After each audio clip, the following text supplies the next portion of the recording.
Jennifer never knew her parents' faces outside of a single, faded photograph. For 16 years, the story was the same. They walked into a community park with their toddler daughter and simply vanished, leaving her behind on a bench. But when a new family moves in next to the park and decides to finally tackle the overgrown garden, a small trowel unearths a truth buried deeper than the weeds. A single, mud-caked page from a photo album reveals a picture never seen before, and a secret that will rewrite Jennifer's entire life. It's amazing how a single discovery can shatter 16 years of accepted reality. If you've ever had a moment that changed everything you thought you knew, I'd be interested to hear about it in the comments below. Jennifer traced the outline of her mother's smile in the photograph, the only one she had. It was a cheap plastic frame, sitting on her nightstand since she was old enough to understand what a nightstand was. In the picture, her father, William, had his hand on her mother, Patricia's shoulder. They stood in front of a yellow slide at Meadowbrook Park, a place Jennifer had never had the courage to visit. She was in the photo too, a tiny 2-year-old in denim overalls squinting in the June sun of 1994. This single image was the beginning and end of her family's story. Growing up in her Aunt Susan's house was safe and loving, but it was a life built around a hollow space. Susan, her mother's sister, had done her best to fill the void, but the questions were always there, hanging in the air like dust motes in a sunbeam. How could 2 adults and a child just disappear from a public park in the middle of a Saturday afternoon? The police had found her, Jennifer, sleeping in her stroller near the park entrance a few hours later, a half-eaten bag of animal crackers clutched in her hand. Of her parents, there was no trace. No witnesses, no ransom note, no bodies. They had simply ceased to exist. Now at 18, Jennifer had built a careful peace with the mystery. She was graduating high school with plans to study social work at the State University. She had learned to live with the pitying looks and the hushed whispers when people learned who she was, the Meadowbrook Park orphan. The grief was a dull, constant ache she had long ago accepted as part of herself. The phone call came on a Tuesday afternoon in May of 2010. It was her aunt. "Jenny, you need to come home," Susan said, her voice tight with an emotion Jennifer couldn't place. "Something's happened." When Jennifer walked into the living room, 2 police officers were sitting on the couch. One was a younger woman, Detective Miller, and the other was an older, tired-looking man, Detective Davis, who Jennifer vaguely remembered from years ago. He had been one of the original investigators on her parents' case. "Jennifer," Detective Davis said, his voice gentle, "a few hours ago, we received a call from a family that just moved into the old house on Elm Street, the one that backs up to Meadowbrook Park." Jennifer nodded. She knew the house. It had been owned by a quiet old man, Mr. Robert, who had passed away a few months back. His house had been on the market for a while.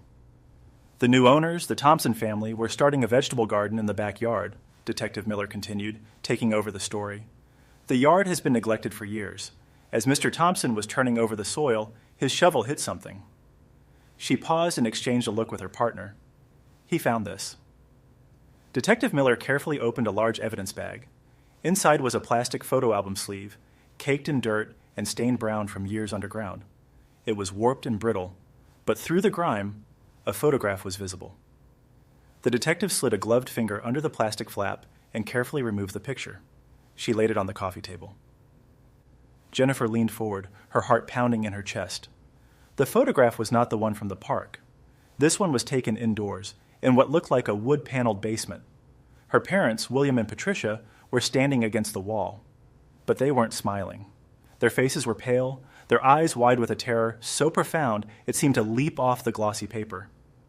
Her father's arm was wrapped tightly around her mother's waist, not in a gesture of affection, but of desperate protection. And standing slightly to their left, partially in frame, was the unmistakable figure of their neighbor, Mr. Robert. He was younger, his face less wrinkled, but it was him. He wasn't looking at the camera. He was looking at her parents with an expression of cold possession. Jennifer felt the air leave her lungs. "What is this? Where did this come from?" she whispered. "We believe it came from a photo album belonging to Robert," Detective Davis said, "finding it buried in his garden after all this time. It changes everything. This isn't just a missing persons case anymore, Jennifer. We think this is evidence of a homicide." A hope she hadn't even realized she was suppressing ignited in her chest, fierce and painful. After 16 years of silence, a voice was finally speaking from the past. Her new goal was no longer just to survive the mystery, but to solve it. She had to know what happened in that basement. She had to find out why the quiet old man who sometimes gave her candy on Halloween had a picture of her parents looking like they were staring at their own deaths. The investigation began again, but this time it had a focus. Robert. The police obtained a warrant to search the house on Elm Street. Jennifer asked to be there, a request they surprisingly granted, perhaps out of pity, perhaps because they knew she had a right to see where the trail was leading. The house smelled of dust and decay. The Thompson family had cleared out most of the main floor, but the basement had been left untouched. It was exactly as it appeared in the photograph. Dark wood-paneled walls, a single bare bulb hanging from the ceiling, and a concrete floor stained with something. The forensics team got to work immediately, spraying luminol across the floor and walls. In the dim light, patches of the concrete glowed with a ghostly blue-green light. Blood. A lot of it, cleaned up years ago. But its ghost remained. While the forensics team documented the basement, Jennifer and Detective Miller went through the boxes of Robert's belongings the Thompsons had piled in the garage. It was a lifetime of possessions belonging to a man no one really knew. He had been a retired postal worker, a widower with no children. Neighbors described him as quiet, reclusive, and harmless. In a dusty box filled with old tax records and receipts, Jennifer found something else. It was a small, leather-bound diary. Her hands trembled as she opened it. The entries were sparse, written in a cramped, spidery script. Most were mundane observations about the weather or his garden. But then she found the entries from 1994. In the months leading up to her parents' disappearance, Robert's writing became focused, obsessive. He wrote about Patricia. He described the clothes she wore, the times she left for work, the way she smiled at William. It wasn't admiration. It was a hungry, possessive cataloging of her life. He wrote about how William didn't deserve her, how he was a brute who couldn't appreciate her delicate beauty. Jennifer felt sick. She knew her parents had a normal marriage, with its ups and downs like any other. This was a fantasy, a dangerous one, spun in the mind of a lonely, disturbed man. The final entry was dated June 18th, 1994, the day her parents vanished. She came over, it read. To borrow a cup of sugar, she said, but I knew she came for me. William followed. He tried to take her away. He shouldn't have done that. Now she's mine forever. They're at peace now, in the quiet earth. The little one is a problem, but I will return her. A gift to the world, so someone else can raise her right. Jennifer dropped the diary as if it had burned her. Detective Miller picked it up, her face grim as she read the passage. The story was no longer just in the photograph, it was here, in the killer's own words. He had lured her mother over, killed both her parents when her father intervened, and then buried them. The photo album page was a trophy, one he had buried in the garden, a secret memorial right under his feet. He then took 2-year-old Jennifer, who had likely been in her stroller in her own yard, and left her in the park, creating the mystery that had baffled everyone for 16 years. The next step was to find them. Based on the diary entry, they had to be somewhere on the property. The forensics team brought in ground-penetrating radar. They scanned the entire backyard, the overgrown patch of woods behind the garden, and the basement floor. For hours, there was nothing. The hope that had flared so brightly in Jennifer's chest began to flicker.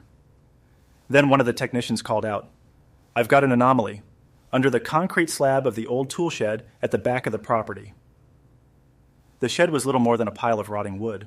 It took a team with sledgehammers and crowbars an hour to break through the thick concrete floor Robert had poured himself decades ago. Beneath it, the earth was soft and disturbed. As the dig team worked carefully with shovels and brushes, they uncovered 2 sets of human remains, buried together. Jennifer stood by the yellow police tape, her Aunt Susan now beside her, holding her hands so tightly their knuckles were white. She watched as they brought her parents out of the earth, out of the darkness where they had been hidden for 16 years. It was a horrific, heartbreaking sight, but beneath the pain, there was something else. Relief. The not knowing was over. The ghosts of Meadowbrook Park could finally be laid to rest. In the weeks that followed, the full story was pieced together. Robert, a man consumed by a lonely obsession, had murdered her parents in his basement. He buried them under the shed and buried the single photographic trophy in his garden. Then he walked his neighbor's toddler to the park and simply left her there, an act of bizarre, twisted mercy.